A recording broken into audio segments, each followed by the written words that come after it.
మొదట వీళ్ళు Balaji real estates అని ఒకటి ఫర్మ్ రిజిస్టర్ చేస్తారు మలక్పేట్లో.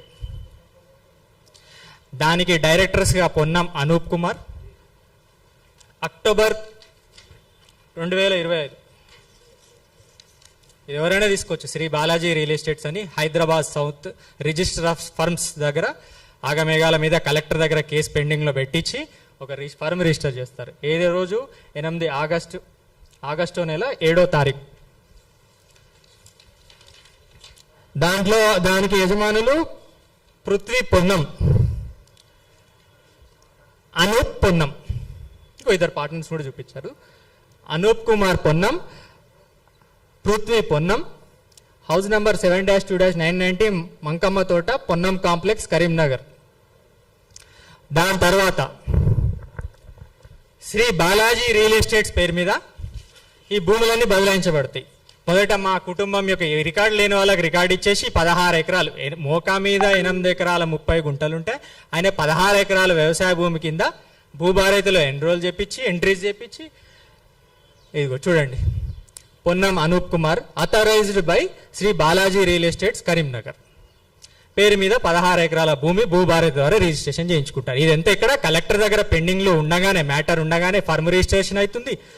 8 ఎకరాల 30 గుంటల వ్యవసాయ భూమి ఉంటే ఆడ 16 ఎకరాల వ్యవసాయ భూమిగా భూభారతిలో నమోదు చేస్తారు. నమోదు చేసిన మా కుటుంబం ద్వారా భూ బదలాయింపులు కూడా చేస్తారు, రిజిస్ట్రేషన్స్. కానీ మోకా మీద 8 ఎకరాల 30 గుంటలే ఉంటుంది. మిగతా భూమి అంతా ప్లాట్లు, ఇండ్లే, అక్కడ అపార్ట్మెంట్స్, రోడ్స్, బిల్డింగ్సే కనిపిస్తాయి. వాళ్ళని కూడా లీగల్ ఒపీనియన్ వాళ్ళని కూడా ప్రమాదాలకు నెట్టేసిండు. ఆ కొనుగోలు చేసిన వాళ్ళని కూడా ఆందోళనకు నెట్టేసిండు. అక్కడ వాళ్ళ అసోసియేషన్ వాళ్ళు కూడా మొత్తం మీటింగ్లు పెట్టుకున్నారు, ఇదేంది దుర్మార్గం ఏందని.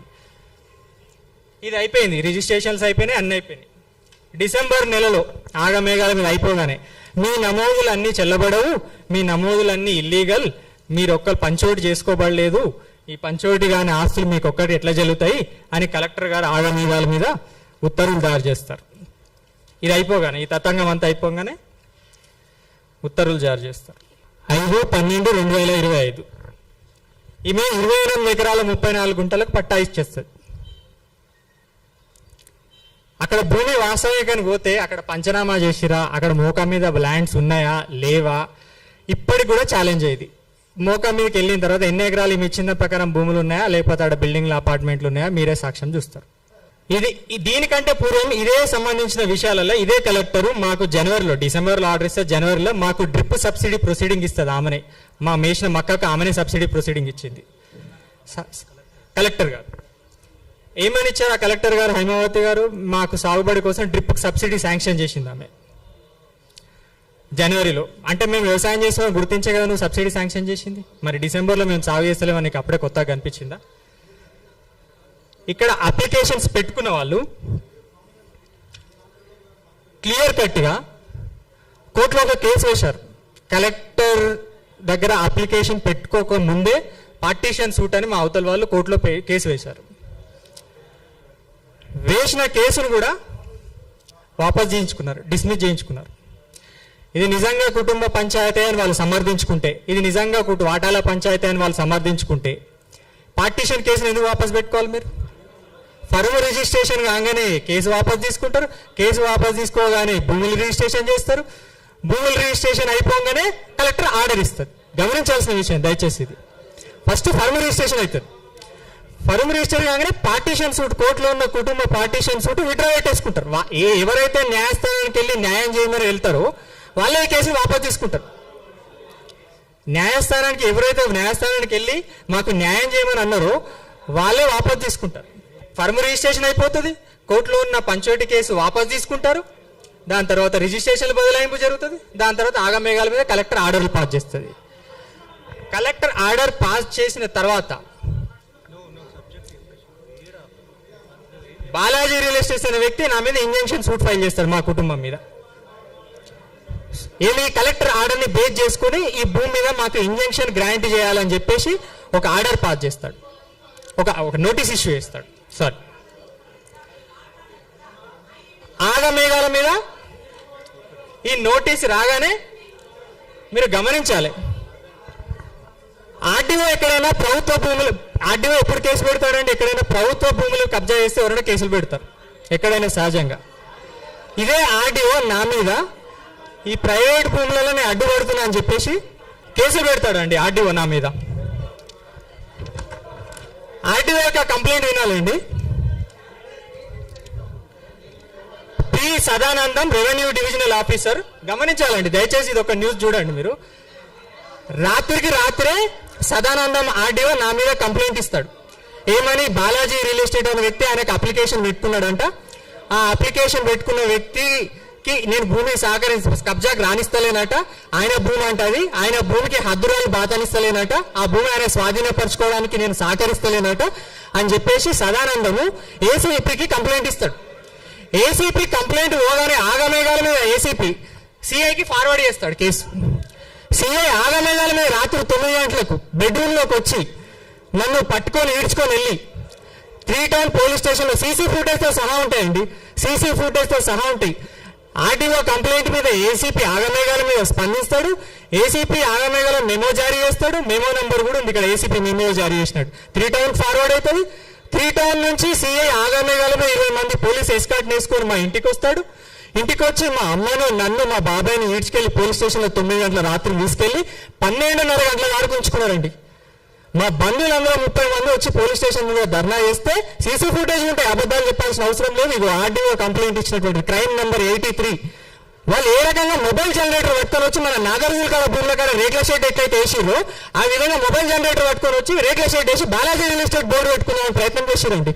మైసమ్మ గద్దెలు నిలబట్టిరు, ఇంటి గోడలు నిలబట్టిరు, నడి ఊరు బొడ్ల మొబైల్ జనరేటర్ పట్టుకొని వచ్చి మన నాగర్గుల్లో మన రైతులందరూ గేట్ పెట్టి లోపల కొనిస్తలేరు కదా, ఆ రకంగా మొత్తం రేట్ల షెడ్లు ఫ్యాబ్రికేటెడ్ వర్క్ వీడియోస్తో సహా మీకు ఇస్తా. ఇంత దుర్గు బీహార్ వర్కర్స్ పెట్టుకొచ్చి ఆడ కిరాలు పెడతారు, ఊరు చుట్టూ కిరాలు పెడతారు. బీహార్ వర్కర్స్ ని, వెల్డర్స్ ని, ఫిట్టర్స్ ని రెడీగా పెట్టుకుంటారు. పోలీసు వీళ్ళ ప్లాన్ ఏంది, వీళ్ళ ప్రణాళిక ఏంది? నన్ను పోలీస్ స్టేషన్ వేసి నాన్ బెయిలబుల్ వారెంట్ కింద 3 రోజులు నన్ను రిమాండ్ పెట్టించి నాకు బెయిల్ రాకుండా వేసి ఈ 3 రోజులలో వీళ్ళు పోయి భూమికి పోయి దాడి చేసి కబ్జా పెట్టుకోవాలి. దీనికి ఆర్డీఓ కంప్లైంట్ ఇస్తాడు. ఇంత దుర్మార్గమా అండి మీది? ప్రజాప్రభుత్వమా మీది? రైతు ప్రభుత్వమా? ముఖ్యమంత్రిగా నేను వేడుకుంటున్నా, ఒక వ్యవస్థ ఫెయిల్ అయినప్పుడు స్పందించాల్సింది ముఖ్యమంత్రి అండి. జిల్లా వ్యవస్థ అధికారులు ఫెయిల్ అవుతారు, గ్రౌండ్ లెవెల్లో ఒక అధికారి ఫెయిల్ అయితే దాని పై అధికారి, ఆ పై అధికారి పనిచేయకపోతే జిల్లా స్థాయికి వెళ్తాం. ఆ జిల్లా స్థాయిలో పనిచేయకపోతే ఎవరు స్పందిస్తాడు? ఒక మంత్రి స్పందించాలి. ఆ మంత్రి అన్యాయం చేసినప్పుడు ఎవరు స్పందిస్తారండి? దేశానికి రాజు అయినా ఒకటే, మంత్రి అయినా ఒక, ముఖ్యమంత్రి అయినా ఒకటే. ఇంకోటి రాజులు అంటే స్పందించరండి. పిల్లలకి ఏమైనా అన్యాయం జరిగితే వాళ్ళనే శిక్షలు వేసారు. అంతకంటే ఘోరమా అండి మన ప్రజాప్రభుత్వంలో? ఇది ప్రజాస్వామ్యమా? ఏ ప్రమాణం చేసి మీరు వచ్చి వ్యవస్థ నిర్వీర్యం చేసి మీ వ్యక్తిగత స్వార్థాల కోసమా మీ వ్యవస్థలో ఆడుకుంటుంది? కలెక్టర్లందరూ మీకు ఊరిగం చేయడానికి కోసమా? మీరు ప్రభుత్వ సొమ్ము నిన్న చాలకుండా మా భూముల మీద వాడాలా? మీకు 100 భూములు ఉంటాయి, 100 జాగాలు ఉంటాయి కదా, మాకేముందండి మా ఆధారము? ఒక కుటుంబం ఇలా బజార్కి వచ్చింది, ఒక కుటుంబ పంచాయతీ ఎందుకు చిత్రీకరించారండి? మీరు మంత్రులు అయినందుకైనా, మీరు మంత్రులు అయిన పాపానికైనా? మీ కుటుంబాలు ఇంత మంత్రులు, మీ కుటుంబాలు వచ్చి ఏ ఆధారంతో పనిచేస్తున్నారు? మంత్రి అయిన అహంకారమే కదా మీకు. ఈ మంత్రి చెప్పినట్టు అధికారులు వింటారనే కదా. మీరు ఎక్కడికి పోవడం, వీని పక్క పట్ల మనిషి వీళ్ళు ఎవరు దేకరని చెప్పడానికి కదా మీరు ఎంత ఉద్దేశం? ఇదే కలెక్టర్ ఇట్లాంటి సంబంధించిన కేసులలో ఒక 10 కేసులలో ఆయన ఏమని రాస్తుందో తెలుసా అండి? ఈ కోర్టుకు ఈ కలెక్టర్ అధికారికి సిమిలర్ ఇదే, కాకపోతే అక్కడ 5 లక్షలు 10 లక్షల ఎకరం ఉన్న భూములు, ఇవి కోట్లలో భూములు కాబట్టి ఆమె ఆలోచన విధానం వేరే ఉంటుంది అన్నట్టు. ఇదే ఒక నారాయణరావుపేట మండలి ఇరుకోడ్ విలేజ్ దగ్గర ఒక భూమికి సంబంధించిన ఏం రాస్తుంది అంటే, there are multiple transactions took away by registrations over the so and so subject land. The matter needs to be resolved in the competent civil court only. Accordingly, the matter is disposed of with a direction to the both parties to get matter resolved in the competent civil court అంటది. మరి ఇక్కడ competent civil court పనిచేస్తలేదా నీకు? అంటే ఇక్కడ ఏ రకంగా పనిచేస్తున్నాడు? Influence మీద పనిచేస్తున్నాడు అన్నట్టు, మీరు రికమెండేషన్ మీద పనిచేస్తున్నట్టు, మీరు నియమాలు నిబంధనలు చట్టాలకు అనుగుణంగా డ్యూటీ చేస్తున్నారు అన్నట్టు. మాకెవరు మమ్మల్ని ఇన్ఫ్లుయెన్స్ చేస్తారు, మాకెవరు లాలూచి చేస్తారు, మమ్మల్ని ఎవరికి రికమెండ్ చేస్తారు, ఆధారంగా పనిచేస్తారు అన్నట్టు. ఇదే వాళ్ళ 10 కేసులలో మీరేమో కోర్టుకు వెళ్ళమని రాస్తారు. ఇక్కడనేమో ఉన్న కేసు వాళ్ళు విడ్రా పెట్టుకుంటారు, డిస్మిస్, పార్టీషన్ సూట్ డిస్మిస్ అయిన కేసు వాపస్ పెట్టించుకొని వాళ్ళ చేతిలో డిస్మిస్ చేయించుకొని తీర్పులు రాపించుకుంటారు. మరి ఇలా కోర్టు పనిచేస్తలేదా? మీరే అంటున్నారు ఇది కుటుంబ పంచాయతీ అని. మరి కుటుంబ పంచాయతీ అయితే కోర్టులు ఏలుస్తుందో తెలుసా? నిజాం ప్రభుత్వం అసలు నిజాం వారసులు అసలు కోర్టులలో కొట్లాడుకుంటారు. మరి అంతకంటే హీనమా? మరి అక్కడ ఎందుకు కోర్టులు పనిచేస్తున్నాయి, ఇక్కడ కోర్టులు ఎందుకు పనిచేస్తున్నాయి? మరి మీరు చెప్పాలి కదా, కోర్టుకి వెళ్ళి తేల్చుకోమని చెప్పాలి కదా. మరి పొన్నం ప్రభాకర్ మనుషులకు వాళ్ళ కుటుంబాలకు మా కుటుంబం మీద అంత ప్రేమ ఉంటే ఆ కుటుంబానికి మా అవతల వ్యక్తి కుటుంబాలకైనా పేరు మార్పిడి చెప్పాలి, వాళ్ళ పేరు మీద మా పేరు తీసి చెప్పించి మరి మీ పేరు మీద మార్పు చేసుకున్నారు. మీకు అంత ప్రేమ ఉంటే వాళ్ళ మీద వాళ్ళ పేరు ఎందుకు ఎత్తిపోయలేదు? ఇలా వాళ్ళని దోషం అంటలేదు. వాళ్ళకు 10 రూపాయలు ఆశ పెట్టి వాళ్ళ నయానో భయానో వాళ్ళకి ఇచ్చి మీరు వాళ్ళని ఉపయోగపరుచుకున్నారు. అంతే, నేను లేదు. నేను మా అమ్మ చదివిపోయే బట్టికి బట్టలు కుట్టి వ్యవసాయం చేసి చదివించుకోబట్టికి నేను మీ ముందుకు వచ్చి ఈ చదువున్న విజ్ఞానంతో మీతో మాట్లాడగలుగుతున్నా. వాళ్ళకి హైదరాబాద్ ఎట్లుంటుందో, సికింద్రాబాద్ ఎట్లుంటుందో, ఆ సిద్దిపేట పూర్తి అయ్యేది వాళ్ళకి ఎట్లుంటుంది. జీవితం అంతా పాలు అమ్ముకొని వ్యవసాయం చేసుకుంటే ఎండకెండి వానకి నాని చలికి గడిచిన వాళ్ళు. ఇప్పుడు పోతే బయట పాలు వండుకుంటారు, పాలు వండుకొని వస్తారు వాళ్ళు. రోజు బిహార్ చుట్టూ మనుషులను పెట్టించి ఫ్యాబ్రికేటెడ్ ఫిట్టర్ వెల్డర్స్ చుట్టూ ఆ భూమి చుట్టూ కిరాయికి పెట్టి రోజు ఫోటోలు తీసుకుంటూ పోతారు. అమ్మ రోజు పాలు వండుకుంటూ వచ్చినప్పుడల్లా వాళ్ళు వీడియోలు తీస్తారు, ఫోటోలు తీసుకొస్తారు. ఇంత దుర్మార్గం. మీరు బీసీ మంత్రులా? మీరు రైతు మనుషులు సంక్షేమం కూడా వాళ్ళ చెట్టు పేరు చెప్పి కాయలు అనుకుంటారు. మీరు ఒక సామాన్యుడికి భూమి ఉంటే ఎవరో లేని మీరు మీ జేబులు నిండాలి, వాళ్ళు బతకద్దు. మీకు మాకేమవసరం అండి? మీరు రాకొచ్చి బజార్లో వాడు మా బజార్కి ఇచ్చుకోవాల్సిన అవసరం మాకు ఏముండండి? లీగల్గా దీని మీద ఉన్నత స్థాయి విచారణ చేయండి. మీరు నిజంగా చిత్తశుద్ధి ఉన్నట్టయితే ఉన్నత స్థాయి ఒక విచారణ, దీన్ని ఏ లెవెల్ ఎంక్వైరీ చేస్తారు? సిబిసిఐడితో చేపిస్తారా, లేకపోతే ఇంకో ఉన్నత సంస్థతో విచారణ చేపిస్తారా? చేపియండి. నేను చెప్పాల్సింది నమ్మాల్సిన అవసరం లేదు, అవతల వ్యక్తులు నమ్మాల్సిన అవసరం కూడా ఏం లేదు. మీరు విచారణ చేస్తే మీ విచారణ ఆధారంగా దోషులను మాత్రం మీరు విడిచిపెడతారా, శిక్షిస్తారా? అది మీ విజ్ఞతకే వదిలేస్తున్నా, ఈ ప్రభుత్వం యొక్క విజ్ఞతకే వదిలేస్తున్నా. ఇంత దుర్మార్గం అండి.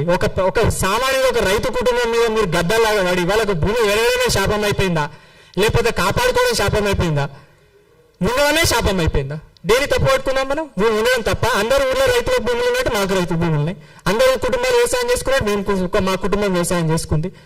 అయితే భూమి వెళ్ళడమే శాపం అమ్మాలి.